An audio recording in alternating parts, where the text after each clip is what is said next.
Creepy. Creepy.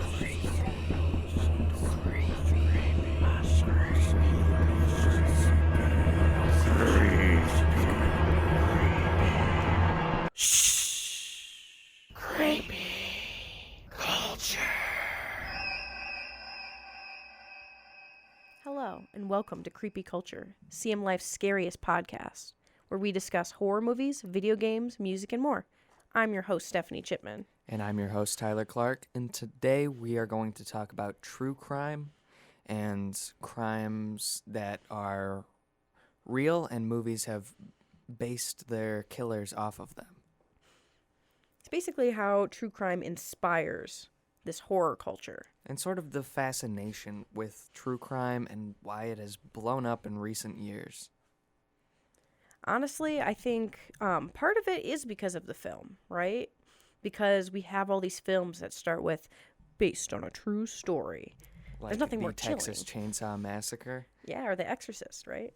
Yes, which some of those are not really based on a true story, based on true events, based on true people, but like Leatherface is not one killer. He's not based on one guy. He's based on multiple killers, but takes heavy influence from, say, Ed Gein, who was the Plainfield Ghoul, who did a lot of messed up stuff. Like, he was known for robbing graves and making weird little pieces of art. Not art, I guess, wouldn't be the trophies. He made like a lamp out of human skin, I believe. He had furniture made out of human skin. Yeah, what you see Leatherface doing. And he also wore women's clothes, which you also see Leatherface with the woman's face on him, and mutilated corpses. But, I mean, there are so many killers that Leatherface is based off of. And Ed Gein influenced Psycho. He influenced... What are some other ones? I know he influenced Psycho and Silence of the Lambs. Yes, okay. Because of this, like, wanting to build his mother, right? And in Silence of the Lambs, he wanted to build a suit for himself. So it's that same kind of concept of his obsession with his mother, you know, the psycho part, and then wanting to rebuild his mother after she passed away. That's, like, the Silence of the Lambs part. And then the building of the trophies. Yeah, that's Texas Chainsaw Massacre. So they took little different bits of his story and turned it into different films in a way. Yeah, I mean, it makes a lot of sense why a filmmaker would like look to real horror in the world when making a film. And it is fascinating. And people, I think, the general public, they're fascinated with serial killers just because it's so confusing. Like, why? Why does this person feel the need to do this? It's so horrific. It's like a car accident. You can't look away. You got to know what happens because it feels so alien. And you almost can't believe it's real. Even listening to people talk about it and whatnot. And I think movies really dumb that down a little bit, the true crime aspect of it. And they do, or they tend to amp it up beyond what actually happened, which is the case with Leatherface, right? Or like Scream, the Gainesville Ripper, who was, what was his name? Daniel Rawling. He that was based on a string of Florida murders, which inspired Scream, but I don't think it was a telephone wielding, what's your favorite scary movie type guy. Wait, you didn't think he wore the ghost face mask while he killed people? I don't think he was coming after Sidney Prescott because of her mother. So there are a lot of liberties taken. Oh, yeah. It's But- inspiration. Yeah. And but I do think that, like, the true crime is at the base of it, that people become interested in the true crime and then turn it into something new after that. And I do think, and I think it's surprising how many movies that we've already seen kind of do have these like true crime backgrounds, like Silence of the Lambs, right? And The Exorcist, and I don't know if that's true crime, but No, that it's more like true story. true story, depending on what you believe. That's true. And The Exorcist is one of those films. Some of the more ghostly ones or the religious horror ones, it depends on what you believe, Mm-hmm. which makes it true. Or in the sense of The Exorcist, there was a real exorcism. Now, real depends on what you believe, but there was a priest who performed an exorcism on a young boy named Ronald Henkeller. His name was he was referred to as Roland Doe for a while. I don't think his name was in the public eye, but it was a real exorcism in 1949, performed on a boy, and he was given a Ouija board by his aunt, who then died, and the boy started experiencing, or supposedly experiencing, paranormal activity. He said that there were things like floating in his house. He would hear knocking in the walls, things like that. And that's what The Exorcist, the book and the movie, they're based on. But it's up to you, I guess, to believe if you believe in ghosts and things like that. If he was really possessed or not. Yeah, because exorcisms have happened. Those are real Oh, things yeah. that happen. It's just whether or not you believe that the exorcism is actually doing anything. Yeah, I mean, I understand that, and that one's tough. It's tough to call it true crime because was there crime There wasn't committed? a crime whereas like Ed Gein did kill those people, did rob those graves. This is more like, was there a ghost? Was there a demon? Who knows? It really depends on Happened your in beliefs. the 40s, to be fair. Yes, and in the 40s. So I don't. He know. might have just been mentally ill, and they called a priest. The 40s were a lot could get messed up in translation. I mean, they still can. Well, yeah, that is true.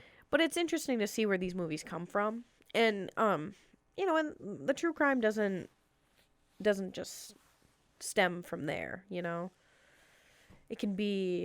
It's obviously turned into other things.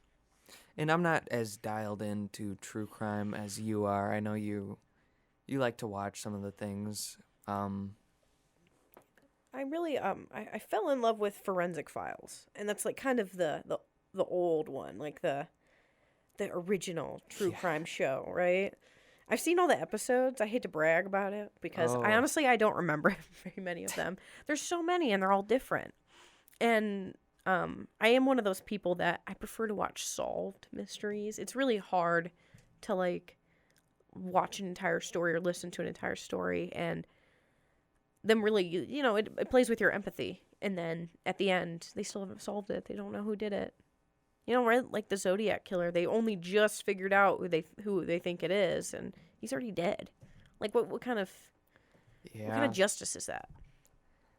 Yeah, and that is like a pill hard to swallow, because I feel like some people think that like, oh, every murder gets solved. That's not true. And yeah, a lot of them don't. Which is, there's a sense of mystery, and I think that draws people in.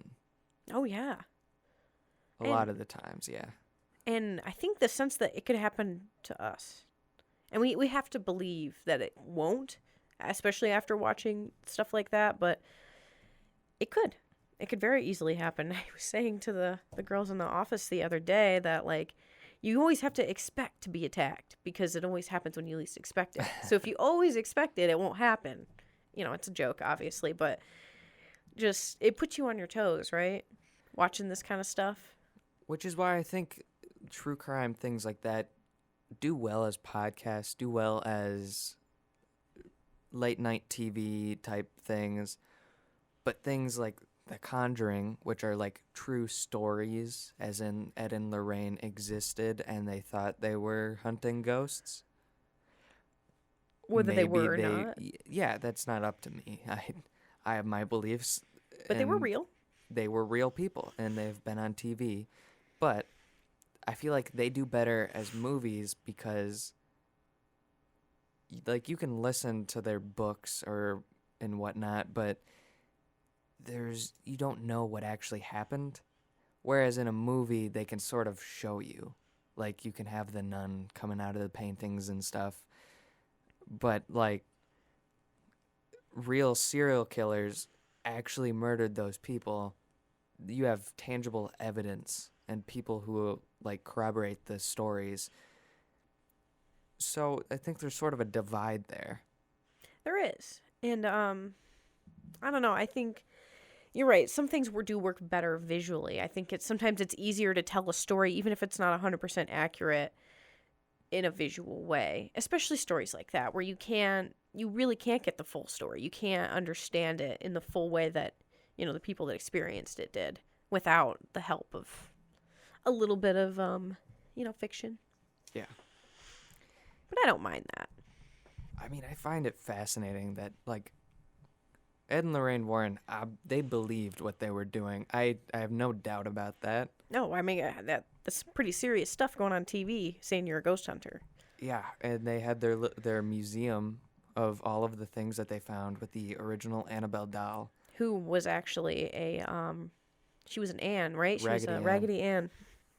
Yep, they really had her locked in a glass case, and they really had a priest come by, I think it was every day, and bless the whole, like, premises. Admittedly, a Raggedy Ann is really not as scary as the doll that they use in the movie. Which, for good effect in the movie, but, like... I'm just glad they didn't ruin anybody's favorite childhood toy. Yeah. Because I feel like if they used the Raggedy Ann as the face of Annabelle, then I think that we would see that people would feel a lot differently about her. I'm curious if the place is still being blessed. Is because it being they're blessed? both dead. Ed died in 2006 and Lorraine in 2019. Are you implying that, like, Annabelle is loose right now? Hey, I don't know. Because I think they had a kid, but I don't think she wanted anything to do with it. I don't blame her growing up in that environment. That'd be terrifying. Yeah. It's too real. That's too real for kids. Their museum is shut down now. Like, you can't go visit it. Oh, they should have it open. They'd be making money hand over fist. I don't know whose it is now, though. That's a good Like, question. where did it fall? And is it still being blessed, or did they just sort of dump everything somewhere? Creepy. Because in the movies, they say, like, it's better not to destroy the doll because it's tethered. Yeah, its spirit will be let loose or whatever. So we have Annabelle flying around now. Flying. I love how I imagine her flying now, like a witch or something. The little doll. I don't know. That doll gets back and gets around pretty quick. Yeah, she does. At the end of the movie, she's always in a pawn shop or something. She's up to the next person. Okay, who's gonna take me home? So, I mean, if you find a Raggedy Ann, maybe don't. Just leave it. Just leave it for the next person. It's fine. And if you're an antique doll collector and you listen to our podcast, maybe wait for the next Raggedy Ann. Maybe get it blessed first. Get it blessed a few times a day. Yeah, if you want. Put if it you in a want one. box. You never know. You can never be too careful. Maybe that's what my new house needs. We need the Raggedy Ann in the box. Yeah, even if it's just a normal I Raggedy think my parents Ann. would love that. That's very cursed. I approve. But I mean, apart from that, and apart from the films, the true crime that actually happens on, like, the streets, that's the part that gets to me. Those are the ones that I think really affect people, and I think have blown up now. As I know we were talking before we started recording about how it's really taken a hold of our community, that people really, really love true crime. They love knowing about stuff that actually happened. Well, it's weird. There's a morbid fascination, especially with, like, I think the psychology of it. Definitely. Oh, that's the biggest part for me. And I started, I've been listening to a lot of horror podcasts, and it's actually right about the time we started this podcast, I started listening to, like, true crime podcasts, because I felt bad that I hadn't been listening to any podcasts at all. And now I listen to a lot, so that's pretty cool. But I started out with Parcast Solved Murders, and they're like the Spotify exclusive, right? Not a sponsor, obviously. And then I got into listening to Solved Murders. Serial Killers was the big one, and they have a lot of psychology. They have somebody that talks about why they believe that they are the way they are, and a lot of it has to do with childhood, right? And how kids, when they're abused sexually or physically or even emotionally, that they just turn out differently. And there was one killer that they talked about who really didn't get paid attention to a lot at all. And they do say that serial killers love attention, that they tend to want to be caught. They tend to want to grab attention to others. I found that really interesting, that after being like starved for attention for years and years, he went and got it. He went and took it. Yeah. And obviously most serial killers are men, so I can sit here and very confidently say he, because like I said, I think I've only heard one episode about a woman. I mean, most killers in general tend to be men.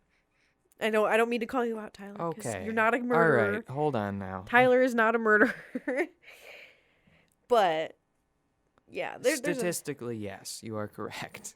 But not to say that that's always the case, but it's definitely when they talk about the childhood and they talk about how they've kind of built up. They started grave robbing, maybe. They start killing animals. They've abused other children in the past, and then it kind of builds up to their first murder. And once they realize they can get away with it, it builds up to so many more things. Yeah. And there is sort of like, I guess, a moral question in this. Like, we're being entertained by murderers, sort of. Exactly. Which calls into question sort of like, Are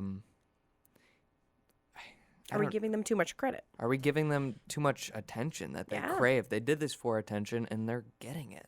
Yeah, and that really gets me too. And I've had conversations about this before, about, are we just glorifying them, right?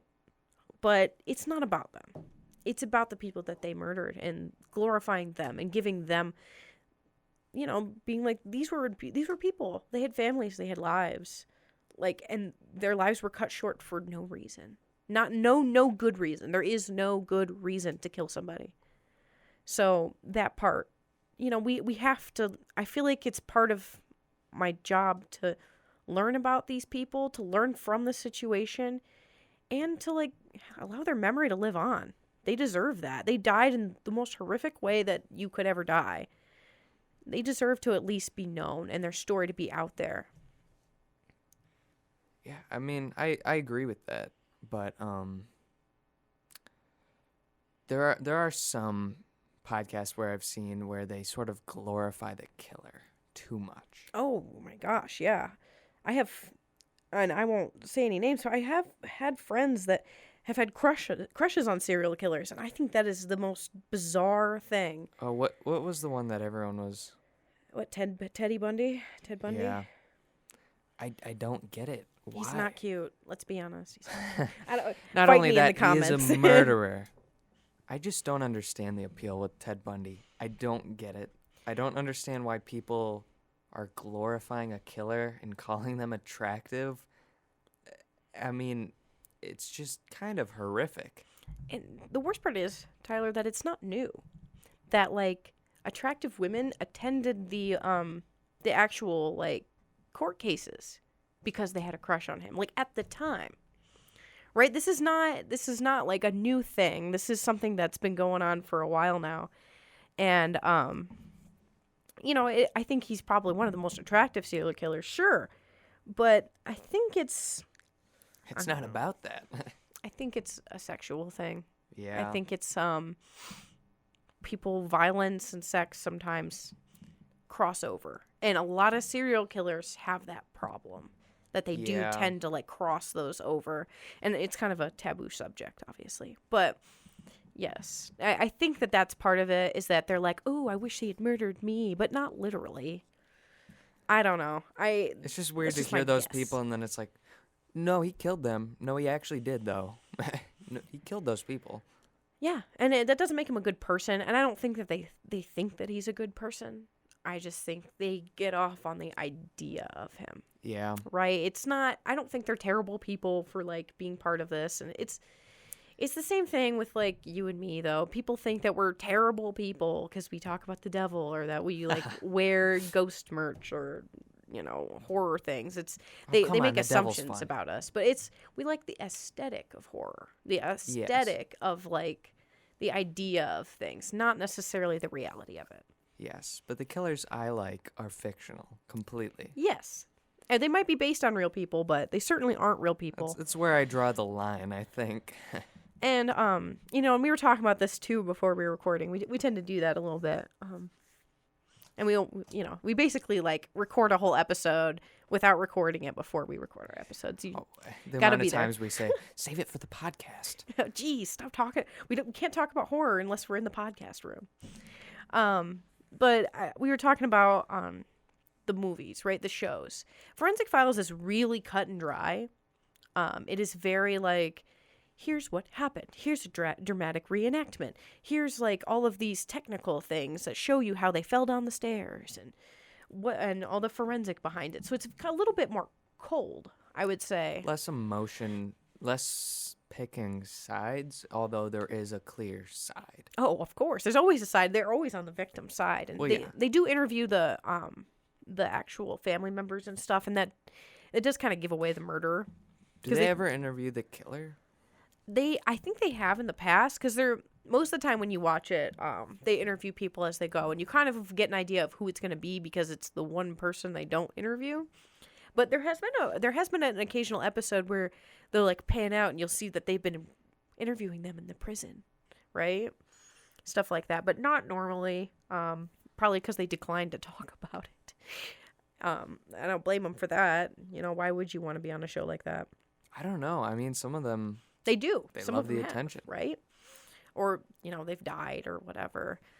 And you do get thrown off sometimes when it's like, oh yeah, they thought it was Uncle Tim, but, you know, the reason they didn't interview him is because Uncle Tim died 2 years ago. So, that's part of it. And recently I started watching a few other horror shows like that. And one of them is The First 48 Hours.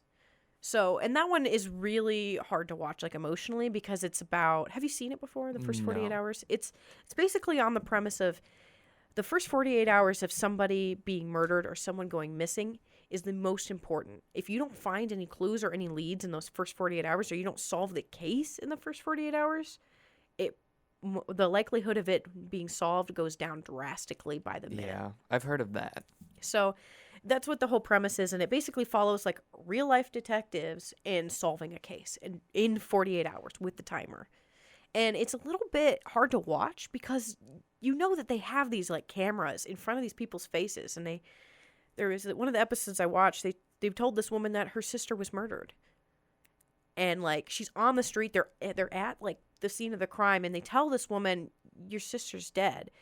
And it's like, why are you putting a camera in the face of this woman who just found out her sister got brutally murdered in her own apartment in front of her son? Like, that's not funny. That's not something I feel like should be recorded. Yeah.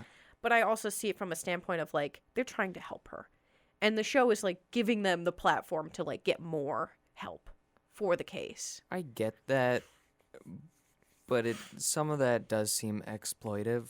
It does. It doesn't feel right. And it is especially hard to watch, like, somebody go through those emotions of, like, you know, trying to answer serious questions about her sister and then still, like, grappling with the fact she just found out she was murdered. And, you know, she was 17 and she had a little boy, like a little child. And just that part really gets to you. And, like, you want so badly for that person to pay, especially in that moment. You know, in Cold Case Files is kind of the same way, but it's more of, like, this long pain, right? This, like, family waiting for such a long time. And I think the one I watched before I came here, actually, it took them 27 years to solve a case. And one of the murderers had already died by that point.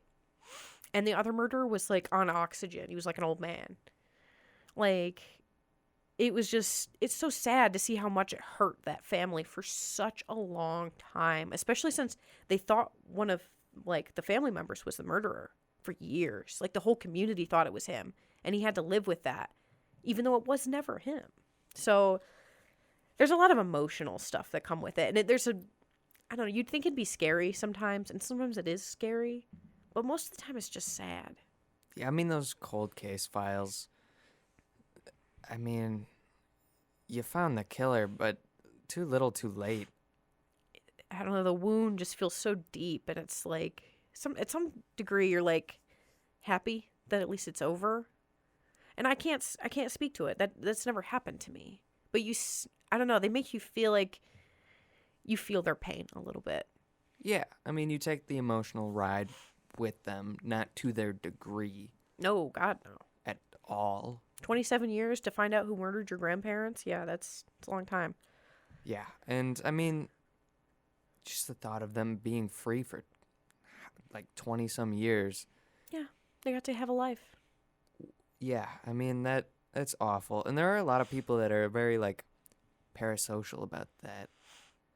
And like watch the show and like take it seriously, but take it too far, think that they're connected to it. I've seen people like online. Oh, yeah. I mean, I can't pretend to even know what they went through. And I think a lot of these shows are made to learn from. They're not made for you to become obsessed with the case or think that the police didn't try hard enough or that it was the family's fault or to get too involved. It's to be like, this is kind of what happens. This is the reality of it. And I hope that you can learn from this and be careful who you associate with, who you get into a car with, who you let your children be around, and think that not only young people get murdered, old people get murdered too. And it's not always sexual. Sometimes it's about money. It's to make you more aware of what actually does happen. We're not hiding from this. This is real. Yeah. And I mean, that is like a great part of these shows, a great outcome that people are like more aware. But then there's the people that are like, I watch true crime. I could solve this. No. But those idiots, some of them mess up like actual evidence. Oh, for sure. Like I don't remember what it was, but I think there was like a like group of Redditors who like messed up this case, and then they like ruin the evidence, and you can't use it. Yeah, I mean, if you test too much of a piece of DNA, then it can be unusable. But it depends. I mean, PCR testing can allow for the sample to be made larger, so it can be tested multiple times. But it depends. It depends on how much of the sample you have. Even other things like It like can be accounts distracting. and other things. Yeah, like There's a lot of cases that I was learning about that journalists, right? We work at CM Life. They got so involved and they got so concentrated on one version of how it could have gone down, right? There's a case about a girl who was murdered in her dorm room, right? College. And they found like a certain type of material there, right? And they thought it was like a ritual killing. They were obsessed with this ritual killing, and everybody thought it was, and it distracted the police so much that they didn't realize that same material is actually found in paint. And she was painting in her freaking bedroom. And that's why it was there. It was never a ritual killing, and they wasted those precious 48 hours thinking that it was a ritual.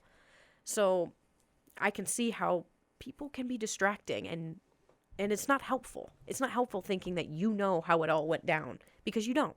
especially with social media now, where they can just on blast, full on just like flood the sources of information to where you will never find anything. And there's like a specific way that evidence needs to be gathered to where you can put someone away. Like tampered evidence cannot be used in the court of law.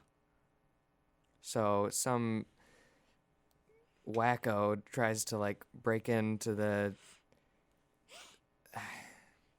somewhere and like tamper with evidence. Boom, you can't use that. Maybe the guy walks free. Yeah, we are not detectives, I'm not sitting here claiming I am. right? I've watched every episode of Forensic Files. Woo! I'm not a detective, right? I know about PCR testing. I'm still not a detective. Like, that doesn't mean anything. I don't know what I'm doing. And honestly, I don't have the resources to do what they do.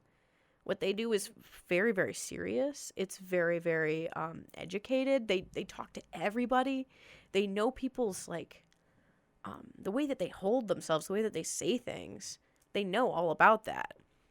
I actually just watched this episode of, I think it was Cold Case Files, where he was at the scene of the crime. He was talking to this guy, and he could tell by his demeanor that something was wrong. And he's like, if you touch these kinds of people when they're in this upset state, they'll lean on you and they'll tell you things. And he said when he touched this boy, he started crying and said he knew where the little girl was and that she was dying. And by the time they got there, she had already passed away. But the fact that this detective knew just by his body, the way he was reacting to things, that he knew something that he wasn't saying.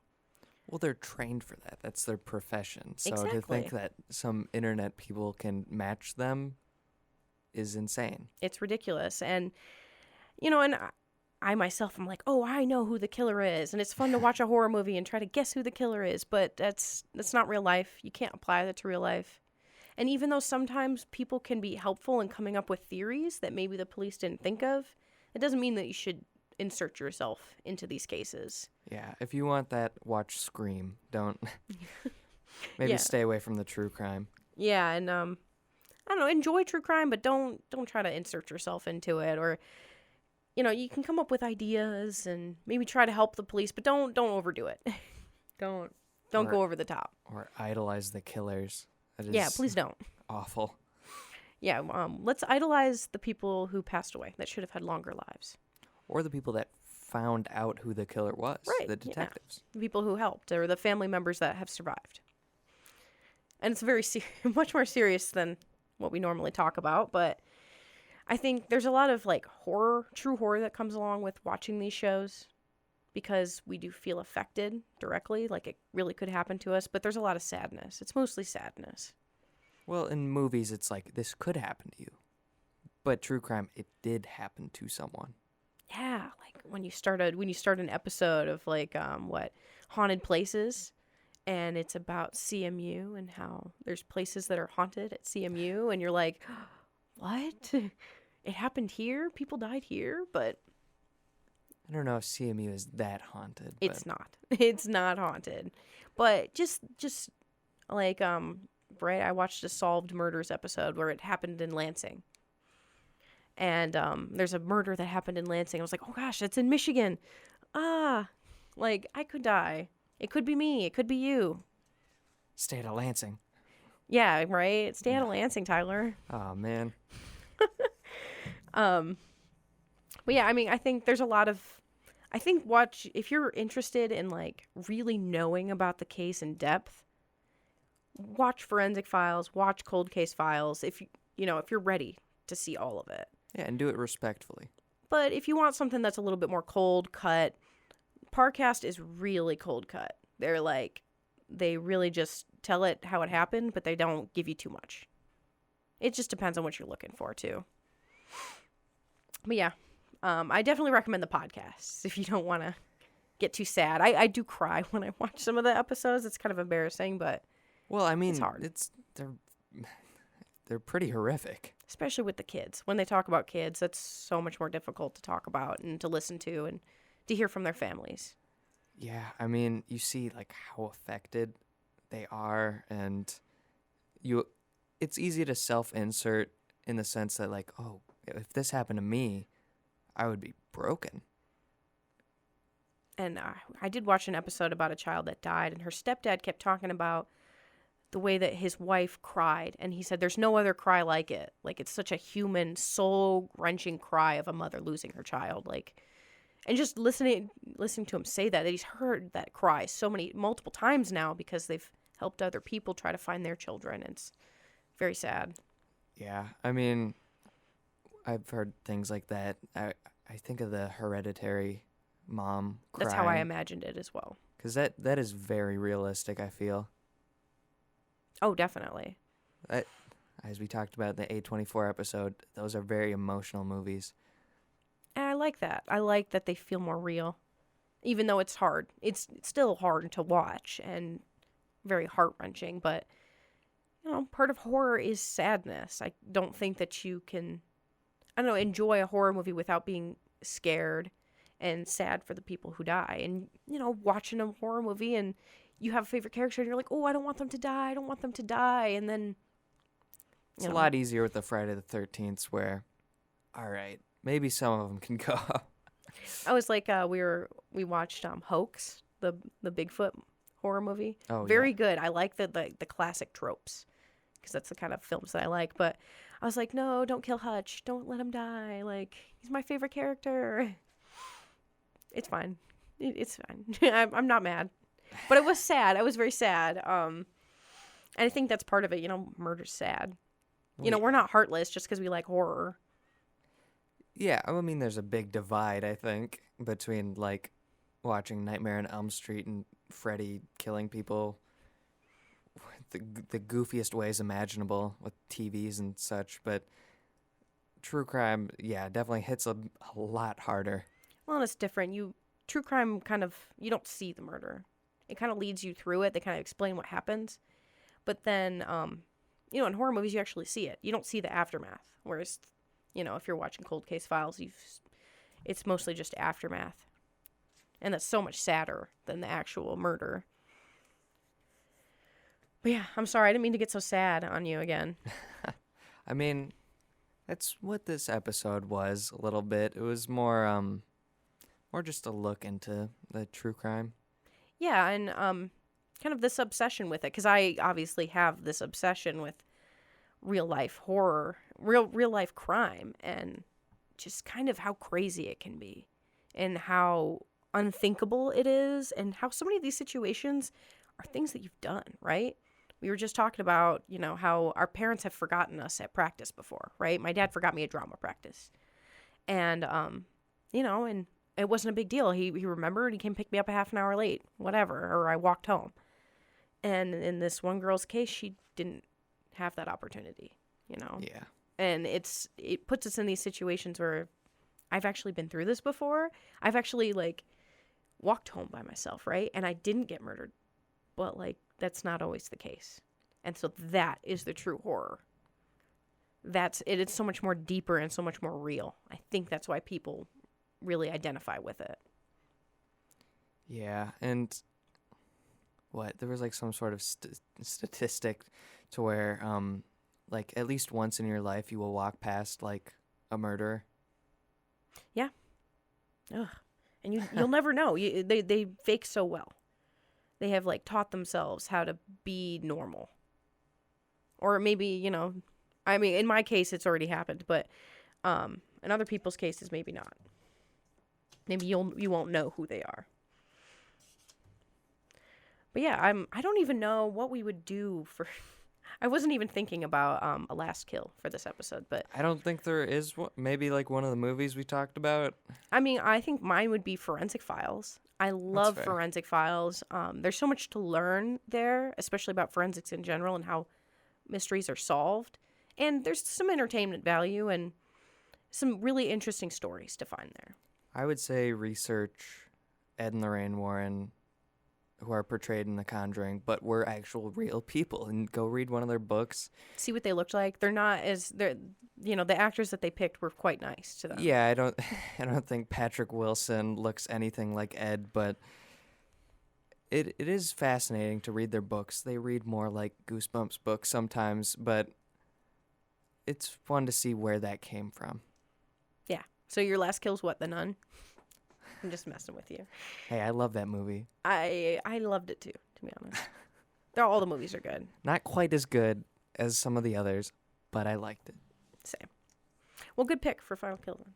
Yes, do the research. Let us know what you find. And let us know in our Instagram comments, our YouTube comments, what your favorite true crime podcast or show or movie is, right? Let us know. I want to know. Yes, and you can find us at Kreepy_Kulture on Instagram, both with Ks, and we'll talk to you next time. And don't say you'll be right back, because this is a horror movie, baby, and you know you won't be back. Come on. I'll be right back. Ha ha ha ha ha.